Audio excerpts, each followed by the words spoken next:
Venom, not to be confused with the other offshoot of the original band, are back with a brand new album entitled Storm the Gates, released on December 14th, 2018 via Spinefarm Records. The lineup sees original Venom's Kronos on bass and vocals alongside Stuart LaRage Dixon on lead guitar and Danny Dante Needham on drums.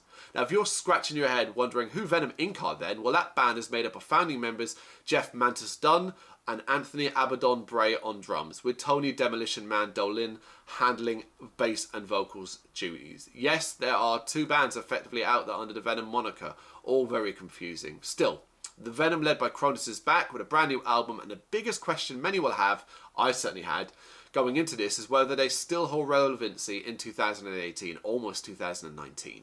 Fear not for the most part, Storm the Gates is a decent album, as the raspy vocals of Kronos and the old school black and thrash metal sound of Venom ring out on Bring Out Your Dead. There's a purposely rough edge to the track and the album overall that will hit a lot of nostalgia points for fans. If you're looking for a bit more of an old school Venom sound, you might find it here.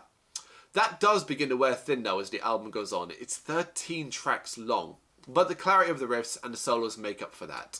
Storm the Gates also has a surprising amount of variety in styles too, that extends beyond the thrash black metal boundaries. This at least makes it sound more modern, even if it's individually track based rather than an album theme.